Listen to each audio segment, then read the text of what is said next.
ये मेरा प्रेम पत्र पढ़कर कि तुम नाराज ना होना।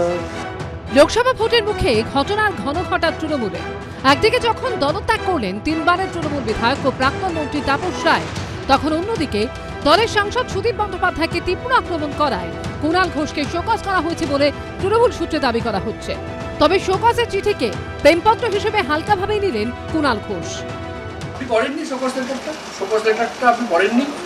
না, আমি পড়বো নিশ্চয়ই, সময় হলে। আমি পড়িনি, আমি গান শুনছিলাম। ये मेरा प्रेम पत्र पढ़कर कि तुम नाराज ना होना। গত শুক্রবার মুখপাত্র ও রাজ্য সাধারণ সম্পাদকের পদ থেকে ইস্তফা দেন কুণাল ঘোষ। তারপরই কলকাতা উত্তরের সাংসদ সুদীপ বন্দ্যোপাধ্যায়কে চাঁচাছোড়া ভাষায় আক্রমণ করেন তিনি। বিজেপিটা তো সুদীপ ব্যানার্জি চালান। সুদীপবাবুর অসুবিধা হচ্ছে যাকে দেখতে পারতেন না সে কাউন্সিলর হয়ে গেছে, তাকে সে বিজেপিতে জয়েন করে গেছে বলে সুদীপবাবুর একটু অসুবিধা হচ্ছে। এই একটা জেলা যেখানে বিজেপির দুটো প্রার্থী, একটা পদ্মফুল সিম্বলে দাঁড়াবে আর একটা জোড়াফুল সিম্বলে দাঁড়াবে। উত্তর কলকাতা। হ্যাঁ, সুদীপ ব্যানার্জি তো বিজেপির লোক। তৃণমূল সূত্রে খবর, দলের সাংসদের বিরুদ্ধে এইভাবে মুখ খোলার কারণেই কুণাল ঘোষকে শোকজ করা হয়েছে।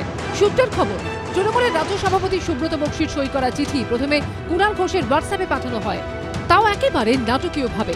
তাপস রায় দল ও বিধায়ক পদ ছাড়ার আগে এদিন সকালে তার বাড়িতে গিয়েছিলেন কুণাল ঘোষ। তার মতো সুদীপ বন্দ্যোপাধ্যায়কেও বারবার নিশানা করেছেন তাপস রায়ও। আর তাৎপর্যপূর্ণ বিষয় হলো, এদিন যখন তার বাড়িতে গিয়েছিলেন কুণাল ঘোষ, ব্রাত্য বসুরা, তখনই কুণাল ঘোষের কাছে শোকজের নোটিশ পাঠানো হয়েছে বলে দাবি করেছেন তাপস রায়।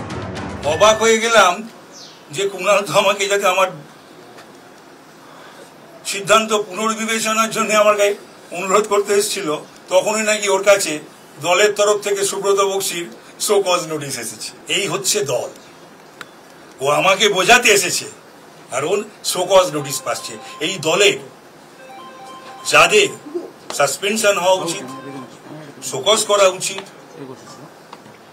এবং বহিষ্কার করা উচিত, তারা বহাল তবিয়তেই থাকবে। আমি একটি চিঠি পেয়েছি, ব্রাত্যর সঙ্গে তাপসদার বাড়িতে ছিলাম, এত ফোন আসছিল, SMS আসছিল, আমি সেগুলো খুলিনি। আর আমি গাড়িতে গান শুনছিলাম, ইয়ে মেরা প্রেম পত্র পড়কর কে তুম নারাজ না হোনা।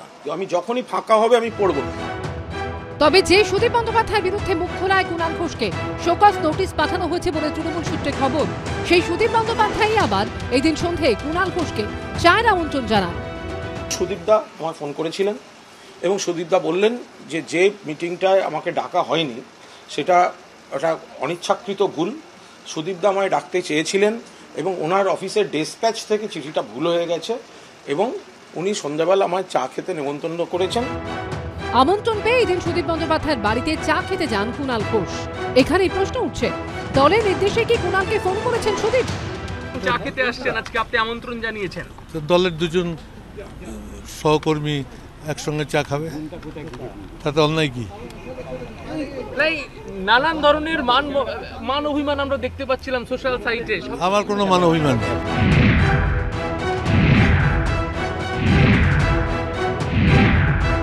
এই মুহূর্তে কুণাল ঘোষ কোন ভূমিকায় অভিনয় করছেন? শকুনির ভূমিকায় নাকি বিভীষণের ভূমিকায়? তৃণমূল কংগ্রেসের সবই সম্ভব, এ একটা খেলা, সার্কাসের খেলা। কিন্তু ভোটের মুখে কলকাতা উত্তরের সাংসদ সুদীপ বন্দ্যোপাধ্যায়ের বিরুদ্ধে তৃণমূলের অন্দরেই যেভাবে বিদ্রোহ দানা বেঁধেছিল, চায়ের আড্ডায় কি বরফ গলবে শেষমেশ? সেটাই এখন দেখার। কৃষ্ণেন্দু অধিকারী, সত্যজিৎ বৈদ্য ও কৌশিক কাঁতাইতের রিপোর্ট, ABP আনন্দ।